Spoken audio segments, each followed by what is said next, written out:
Le damos la bienvenida al viceministro Jaime Durán, que nos está acompañando esta noche para hablar de la economía. Viceministro, un gusto saludarlo. Bienvenido, gracias por acompañarnos acá en Que No Me Pierda. La gente quiere saber y quiere conocer por qué el presidente del Estado, el vicepresidente, especialmente en estos días de aniversario de la patria, el 6 de agosto, hicieron algunos anuncios y decían que Bolivia va a seguir creciendo económicamente, pese a que los países de la región no van a seguir creciendo al ritmo que crece Bolivia. ¿Por qué? Muy buenas noches, un saludo cordial a la gentil audiencia de Que No Me Pierda. Evidentemente, en el mensaje presidencial se han presentado algunas cifras que nos muestran el buen comportamiento de la economía. Un poco para poner en contexto y que la gente nos comprenda, ¿no? Lo que ocurre es que desde el año 2014, el precio del petróleo ha estado descendiendo. En el año 2014 estaba por encima de los $100. El año pasado, concretamente en febrero, hemos alcanzado un precio de menos de $30, $27. Es decir, lo que se esperaba o lo que nos decían nuestros críticos es que al caer el precio del petróleo, la economía debería derrumbarse.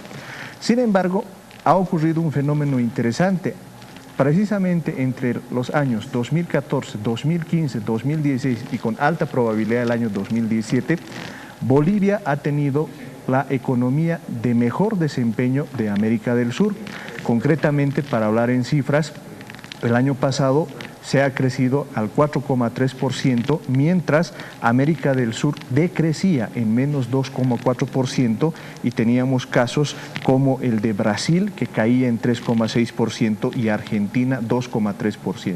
Es decir, mientras las economías de la región estaban enfrentando problemas, la economía boliviana se estaba desempeñando bien. Ahora bien, ¿cuál es la razón? La razón fundamental se encuentra en el cambio del modelo económico que hemos tenido desde el año 2006. Hasta el año 2005 lo que ocurría es que estaba vigente el modelo neoliberal. El modelo neoliberal básicamente centraba sus expectativas en el comportamiento de la inversión privada. La inversión privada no reaccionó, en cambio, a partir del año 2006, lo que ocurre es que tenemos una alta intervención del Estado. Esta intervención del Estado se traduce fundamentalmente en un crecimiento de lo que significa la inversión pública. Hemos pasado de $600 millones aproximadamente el año 2005 a más de $8.200 millones programados para esta gestión. Asimismo, la redistribución del ingreso ha permitido que podamos generar incrementos salariales por encima de la tasa de inflación. Junto a la política de redistribución del ingreso está la continuidad de la política social que nos muestra un cambio de orientación frente a lo que ha pasado en América del Sur. Mientras los otros países han discontinuado su política social, es decir, no han podido sostenerla, Bolivia todos estos años sin falta ha continuado pagando la renta dignidad, el bono Juan Azurduy, el bono Juancito Pinto. Entonces, eso nos muestra una configuración diferente respecto al comportamiento de la economía. Bueno, se ha dinamizado la economía interna, digamos así, se ha priorizado la economía interna, la inversión pública, que ha de alguna forma ha hecho circular, si quieren, nuestra economía, y eso es lo que ha permitido un crecimiento. Pero revisemos algunos datos, me acompaña, por favor, viceministro. A ver, esto es lo que dijo en materia de estadísticas. El año 2005, el Producto Interno Bruto de Brasil, en el año 2005 era de 93.4 veces más que el Producto Interno Bruto de Bolivia. Al 2016 esa brecha ha bajado 51.3 veces, ¿es así? Sí, correcto. ¿Qué significa esto? Bueno, yo creo que un aspecto que hay que resaltar del mensaje del presidente es que no solo se han cerrado las brechas internas, es decir, hemos reducido la pobreza, sino también la distancia que nos separa con los otros países. No debemos olvidar que durante muchos años la economía boliviana ha estado rezagada, o sea, nos comparaban con los países de menor desarrollo. Y la brecha precisamente que se ha ido cerrando, una de las que mostró el presidente, es que antes la economía del Brasil era 93 veces más grande que la economía nacional. Ahora esa brecha se ha reducido a 53 veces, ¿no es cierto? Todavía hay una distancia, aunque en términos poblacionales Bolivia tiene 10.5 millones de habitantes y Brasil más de 200 millones de habitantes. Claro, eso influye evidentemente. Eso influye, ¿no? Pero hay una reducción de la brecha. Exactamente. Y lo que ocurre también con un país como Chile, ¿no? Antes, el año 2005, la economía chilena era 13 veces más grande que la economía boliviana. Ahora esa brecha se ha reducido a 7 veces. Es decir, merced a la alta tasa de crecimiento que estamos teniendo, esas brechas han ido reduciéndose. Bueno, importante. Hablemos del petróleo, del precio del petróleo, que ha sido uno de los factores que ha determinado evidentemente una crisis a nivel mundial. Pero, ¿qué dijo el presidente Evo Morales? Revisemos, por favor, este cuadro. Entre el 2006 y 2014, antes de la crisis del precio del petróleo, la media de crecimiento de América Latina fue del 3.98%. Crecimiento de América Latina, la media del crecimiento de América Latina fue del 3.98%, mientras que el de Bolivia llegó a 4.95%. ¿Cómo podemos entender a propósito de que había una crisis del petróleo? Es decir, mientras todos los países entraban en crisis, Bolivia creció al 4.9%. Exactamente, y es en realidad uno de los fenómenos más interesantes que precisamente nuestros críticos ahora no quieren hablar, ¿no es cierto? Porque reitero, lo que se decía es que cae el precio del petróleo y lo que debió haber ocurrido, como ocurrió en toda la región, es que caiga el crecimiento. Sin embargo, el crecimiento boliviano se ha mantenido. Ahora, ¿por qué se ha mantenido? Fundamentalmente porque hemos activado desde el año 2006, esto no ha sido reciente, el motor de la demanda interna. Esa demanda interna que tiene que ver con la inversión pública, con la redistribución del ingreso, con la industrialización, nos ha permitido mantener esta tasa de crecimiento. Y hemos logrado algo que, si te pones a revisar, César, hace 15 años se creía imposible, ¿no? ¿Por qué se creía imposible? Porque normalmente lo que había ocurrido en la historia de Bolivia es que cuando caían los precios de materias primas, la economía se derrumbaba. En cambio, en estos últimos años estamos demostrando con absoluta claridad que la economía boliviana mantiene una tasa de crecimiento positiva. ¿Lo que mantiene esta tasa de crecimiento es la inversión pública, viceministro? Bueno, es un conjunto de políticas, ¿no? Por un lado está el sostenimiento de la inversión pública, ¿no es cierto? Un dato que también presentaba el presidente, para hablar en números gruesos, es que Bolivia tiene la más alta relación de inversión sobre producto. O sea, dividimos la inversión sobre el tamaño del producto, para hacer comparables las cifras, ¿no? En el caso boliviano eso está alrededor del 15%. Es decir, de cada 100 bolivianos que generamos, 15 los destinamos a la inversión. Pero es un elemento. Pero el otro elemento que también es muy importante y que ahora se está investigando en el mundo, reitero, nosotros ya lo aplicamos desde el año 2006, es la importancia de la redistribución del ingreso. Antes, ¿qué se consideraba? Y todavía nuestros neoliberales criollos coinciden, ¿no? Ellos dicen, no hay que redistribuir el ingreso, porque si uno redistribuye el ingreso, los ricos no van a tener con qué invertir. Esa es más o menos su lógica. Y lo aplican, por si acaso, en el mundo. Varias de sus recomendaciones, por ejemplo, van en ese sentido. Cuando más bien la teoría, una teoría correcta, encuentra que la redistribución del ingreso, una mayor igualdad, promueve el crecimiento. ¿Por qué promueve el crecimiento?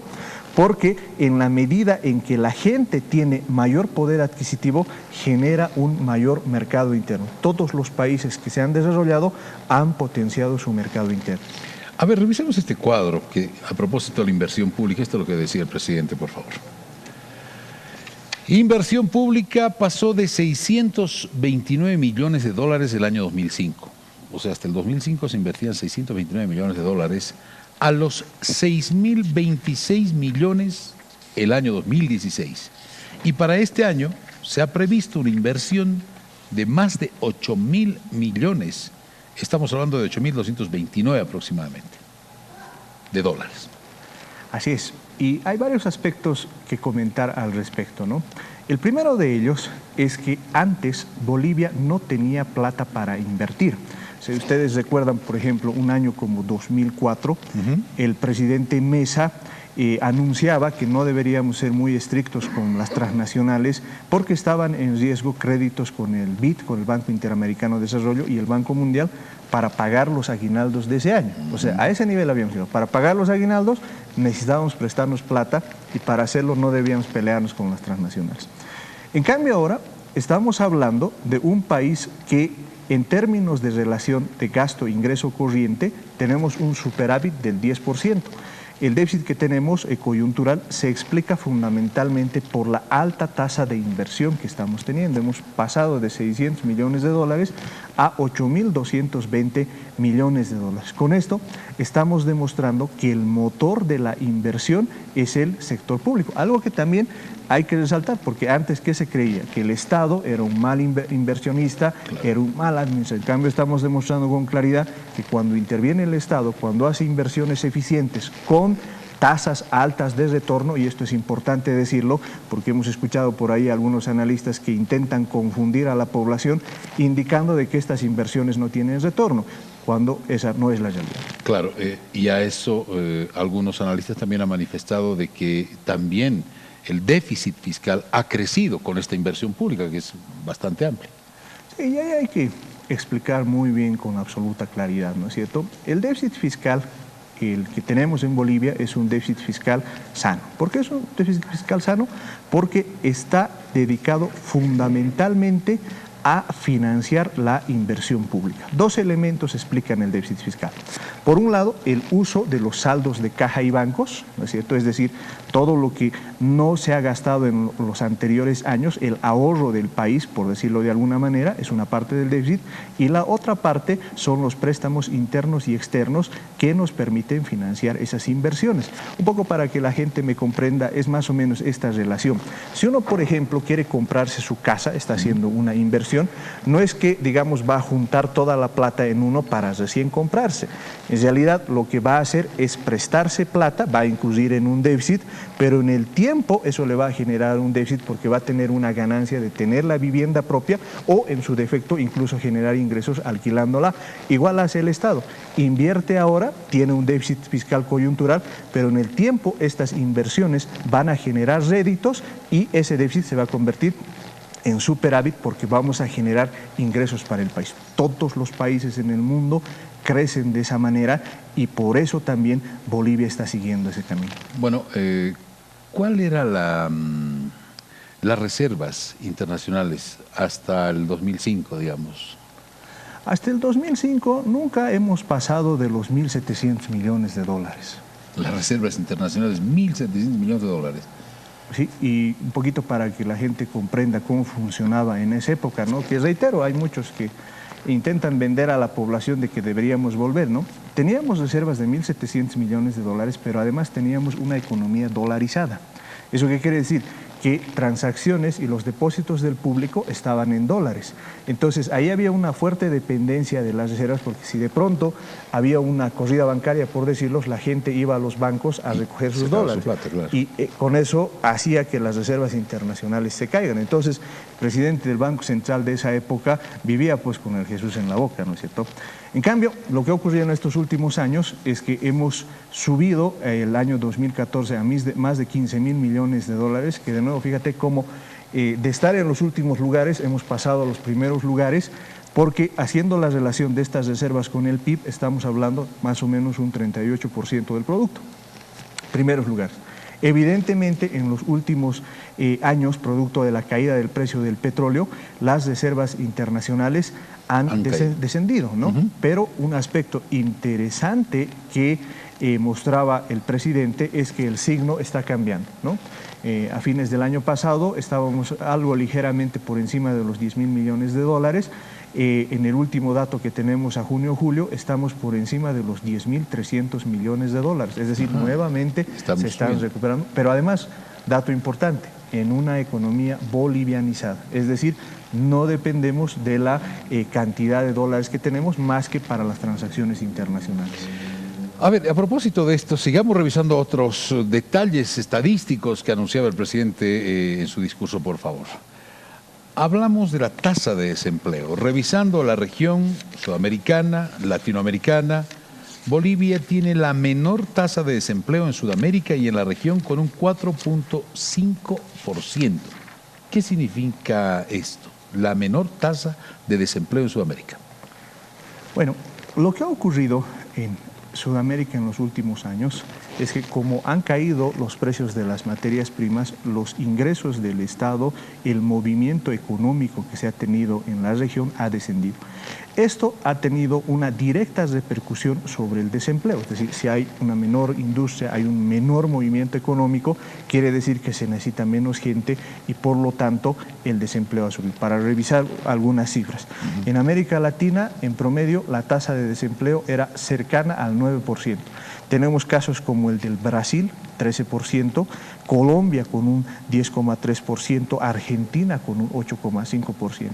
La menor de todas esas tasas es precisamente Bolivia, que tiene una tasa de desempleo del 4,5%. Es decir, el tener la mayor tasa de crecimiento de la región no solo se traduce en indicadores macroeconómicos, sino se traduce en realidades muy concretas en la medida en que la gente tiene trabajo, lo está manteniendo. Si tiene trabajo, tiene ingresos, tiene calidad de vida y por lo tanto se encuentra bien. En ese sentido, nosotros decimos que la economía boliviana ha logrado aislarse de esta crisis internacional. ¿Cómo está la capacidad de ahorro de los bolivianos y cómo está la capacidad de pago de deudas? Bueno, ahí también los indicadores son positivos, ¿no? Actualmente más o menos el nivel de ahorro que tenemos alcanza a los 21.112 millones de dólares, ¿no? Para que tengamos un orden de cifras, el año 2005, por ejemplo, este indicador apenas superaba los 3.000 millones de dólares, era lo que ahorrábamos. Y si ustedes recuerdan, en esa época, por ejemplo, había cualquier conflicto político e inmediatamente la gente sacaba su dinero de los bancos, ¿no? Se asustaba. Y era pues una situación muy difícil de manejar para los economistas de aquel tiempo. En cambio, teniendo 21.000 millones de dólares es una holgura bastante interesante. Pero además hay un elemento que tú preguntabas que es muy interesante. ¿Qué pasaba con los créditos, no es cierto? Los créditos también han crecido de forma interesante, pero el indicador más preciso es el indicador de la mora. ¿Qué es la mora? Es cuando la gente se presta un crédito pero no lo paga. Por diversas razones, ¿no? Se queda sin ingresos, en fin, tiene problemas. El año 2005, la mora bancaria superaba el 10%. O sea, de cada 100 bolivianos que se habían prestado, 10 no se estaban devolviendo de forma constante. La mora bancaria ahora está alrededor del 1,6% y de nuevo indicador importante que resaltaba el presidente es la menor mora de toda la región. Es decir, los mejores pagadores de los créditos están pues en Bolivia. Y eso de nuevo es consistente precisamente con una economía que tiene un sólido desempeño. La deuda externa. Bolivia tiene una deuda externa de ¿cuántos millones de dólares? Bueno, la deuda externa está alrededor de los 6.800 millones de dólares, ¿no? Pero ¿cómo los economistas razonamos ahí para saber? Porque los economistas somos un poco como los médicos, ¿no? O sea, vemos ciertos indicadores y ahí podemos decir si la economía está bien o mal o tiene algún problema, ¿no? Nosotros relacionamos el tamaño de la deuda con el tamaño del producto, ¿no? ¿Por qué hacemos esto? Es como una persona, ¿no es cierto? Hay una gran diferencia entre que si uno tiene una deuda que debe amortizar 100 bolivianos mensuales, entre si gana 2.000 bolivianos o si gana 10.000 bolivianos. Cuando uno tiene mayor ingreso, el peso de la deuda es menor.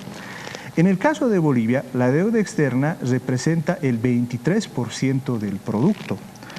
Si uno compara eso a nivel mundial, ese es un indicador altamente positivo, porque los indicadores más exigentes de la Unión Europea, por ejemplo, indican que los países no deben pasar el umbral del 40%. Es decir, nosotros estamos por debajo de ese umbral. Y estamos muy lejos, por ejemplo, de deudas como la norteamericana, que representa el 100% de su producto, o la de Grecia, que alcanza el 280% de su producto, España con un 400% de su producto. Es decir, la deuda externa es perfectamente sostenible porque además esa deuda está destinada fundamentalmente a financiar proyectos de inversión o de salud, como ha sido el caso de la última emisión de los bonos soberanos. Bien, ¿qué va a pasar con el dólar? ¿Qué va a pasar con nuestra moneda? ¿Va a haber alguna modificación? ¿Tendría que haber una modificación del dólar? ¿Subiría? ¿Bajaría? ¿Se quedaría como está? ¿De qué depende de que haya una modificación en la divisa norteamericana y si nos afecta? Bueno, en realidad depende cuál es la situación externa, ¿no es cierto? Lo que ha ocurrido en los últimos años ha sido un fenómeno muy interesante, ¿no? Varios países han procedido a devaluar sus monedas y con eso consideraban que estaban haciéndolo muy bien. Sin embargo, el conjunto de condiciones ha cambiado y luego han tenido que volver a revaluar sus monedas. Es decir, han bajado para después volver a subir.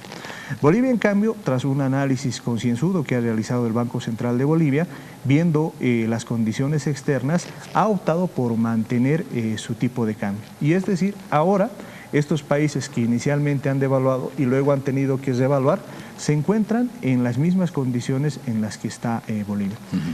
Por lo pronto y en el mediano plazo no se ve la necesidad de hacer ajustes en el tipo de cambio. En ese sentido, la población tiene que sentirse tranquila, porque los indicadores nos muestran con absoluta claridad que el tipo de cambio se está manteniendo estable, no hay necesidad de hacer ningún ajuste y por lo tanto se va a mantener como ha estado comportándose hasta el momento. Hablemos de la tasa de inflación. ¿Cómo está la inflación mensual y al momento? Bueno, la inflación no es otra cosa que la variación de los precios, es un promedio de todos los precios que tenemos en una canasta familiar básica. Una característica importante de la economía boliviana es su inflación estable y baja, ¿no? ¿Por qué es esto importante resaltarlo, ¿no? Fíjate, el año pasado hemos terminado con una tasa de inflación del 4%, en lo que va del año estamos alrededor del 0,9%.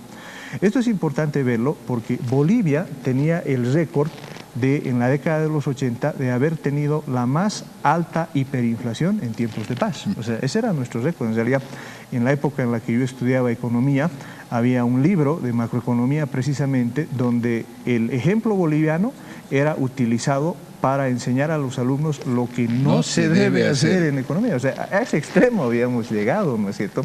En cambio ahora más bien nos estudian como un ejemplo de lo que significa una administración adecuada, una administración correcta de la macroeconomía, porque, bueno, no deja de sorprender que frente a casos como Argentina, que era utilizada hace no muchos años como el mejor alumno de la economía, ahora está pasando inflaciones o una inflación por encima del 40%, y tenemos otras economías también que así están teniendo problemas con la inflación, pero en el caso boliviano lo que tenemos es una estabilidad de precios que permite que el poder adquisitivo de la población se mantenga y crezca. ¿Y la inflación acumulada, es decir, de toda la gestión, a cuánto se prevé que llegue? Bueno, en realidad dentro de nuestro programa fiscal financiero estamos hablando de una inflación de alrededor del 5%, sin embargo, como bien ha explicado el ministro Guillén, es probable que no pasemos del 3,5%, ¿no? Entonces, en ese sentido, se trata de una inflación que se encuentra dentro de los parámetros que hemos programado, y la buena noticia es que esa estabilidad de precios nos permite que la gente pueda programar sus actividades con estabilidad. Eso es importante. Crecimiento económico. ¿Cuánto se prevé que crezca esta gestión? El Fondo Monetario Internacional prevé que sea un 4%. El presidente ha dicho que va a crecer más del 4%. Bueno, en realidad, si bien todavía es prematuro lanzar alguna cifra, porque es necesario ver los informes que ya está preparando el Instituto Nacional de Estadística, no debemos olvidar que dentro de nuestro programa fiscal financiero hemos proyectado una tasa de crecimiento del 4,7%. Lo que se ha visto o lo que han programado o lo que han proyectado los organismos internacionales como la CEPAL, el Fondo Monetario Internacional o el Banco Mundial, primero nos sitúan como la economía de mejor desempeño. La CEPAL, por ejemplo, proyecta una tasa de crecimiento del 4%. Tradicionalmente lo que ha ocurrido en estos últimos años es que los organismos internacionales han subvalorado la tasa de crecimiento del país, ¿no es cierto? Es decir, siempre nos otorgan unos puntos menos. Nosotros estamos seguros de que vamos a lograr una tasa de crecimiento importante que va a estar alrededor de lo que hemos tenido el año pasado, pero en general lo que sí estamos seguros es que una vez más Bolivia va a estar en los primeros lugares de la tasa de crecimiento. ¿Este crecimiento económico podría llevarnos a pensar de que podría haber un doble aguinaldo o es prematuro también? Bueno, lo que pasa es que la mecánica de medición para el segundo aguinaldo es distinta a la que tenemos anual, ¿no es cierto? El crecimiento que hablamos todos es entre enero y diciembre. El segundo aguinaldo se mide, o la tasa de crecimiento para el segundo aguinaldo se mide entre julio del año 2016 y junio de este año. Ahora, el crecimiento o el producto de ese periodo se lo va a tener 3 meses después de finalizado el periodo, es decir, vamos a conocerlo en octubre más o menos, ¿no es cierto? Para septiembre, octubre vamos a tener ese dato. Entonces, como es tradición y de manera muy responsable, es justo por esas fechas cuando el Ministerio de Economía y Finanzas, el Ministerio de Planificación, vamos a poder informar al país si corresponde o no el segundo aguinaldo. Claro y concreto. Esa es la situación económica, es el informe económico resumido, podríamos decir muy didáctico, que nos ha permitido conocer el viceministro Jaime Durán, viceministro de Presupuesto y Contabilidad Fiscal. Esa es la realidad, esos son los números, las cifras que maneja el gobierno en materia económica. Queríamos compartir con ustedes, amigos, acá en Que No Me Pierda. Viceministro, un gusto de saludarlo y agradecerle su tiempo. El agradecido soy yo, muchas gracias al programa. Como siempre. Buenas noches. Gracias por la predisponibilidad para poder conversar con nosotros sobre este tema y dejarle, por supuesto, la opinión a nuestra audiencia. Naira, tenemos que...